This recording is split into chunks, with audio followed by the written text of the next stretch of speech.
भी matrimonial nature के cases की क्वेश्चन कराने के लिए आप ऑनरेबल हाई कोर्ट आते हो, डेफिनेटली आप कहते हो भाई घर के सब लोग फंसे हुए हैं, एलिगेशन मेजर लगाए गए हैं, बाप के ऊपर 376 के एलिगेशन लगा दिए हैं, हस्बैंड के ऊपर 313 के एलिगेशन टर्मिनेशन ऑफ प्रेगनेंसी के लगा दिए हैं, देवर नाना जेठ जेठानी सबको फंसा दिया है।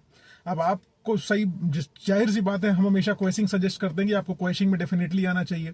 और क्योंकि भाई कितने जमानतदार ढूंढोगे, सबकी जमानत कराने जाओगे, एंटीसिपेटरी बेल नीचे मिले ना मिले, पुलिस हेरेसमेंट करे करे ना करे, क्या होगा, दिक्कत बहुत ज्यादा हो जाती है। और आप ऐसी कंडीशन में मैं हमेशा कहता हूं कि आप हाईकोर्ट आइए FIR क्वेश्चन में इमीडिएट बेसिस पे, क्योंकि मैट्रिमोनियल नेचर का विवाद है, कोर्ट से रिक्वेस्ट करिए कि भाई इसको मीडिएशन में भेज दिया जाए, मीडिएशन में भेज के चीजें सेटल करने की कोशिश करी जाए, अगर नहीं सेटल होती चीजें तो मेरिट पे लड़ी जाए। अब यहां पर कोर्ट एक चीज जाती मैं थोड़ी सी कहूंगा कि हस्बैंड पक्ष के साथ ये होती है कि कोर्ट कहती है कि आप एक मीडिएशन सेंटर में एक अमाउंट जमा कराइए। वो अमाउंट कुछ भी हो सकता है, 50,000, 25,000, 30,000, 40,000, 1,00,000, जिसकी जैसी पेइंग कैपेसिटी है उसके बेसिस पर कोर्ट कहती है कि ये पैसा आप जमा कराइए।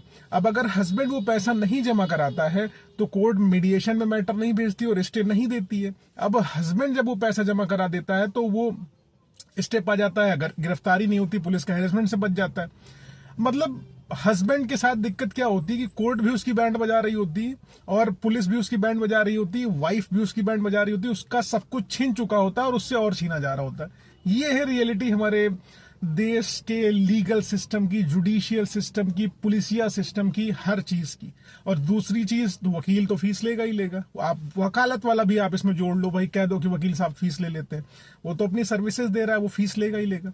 लेकिन कोर्ट को भी ये चीज ध्यान रखना चाहिए, जिस लेडी ने फर्जी मुकदमे किसी व्यक्ति के ऊपर लिखा रखे हैं, हैवी मुकदमे लिखा रखे हैं, ससुर वगैरह क्या सेक्सुअल रिलेशनशिप अपनी बहू से बनाएंगे, रेयरेस्ट ऑफ द रेयर होता होगा।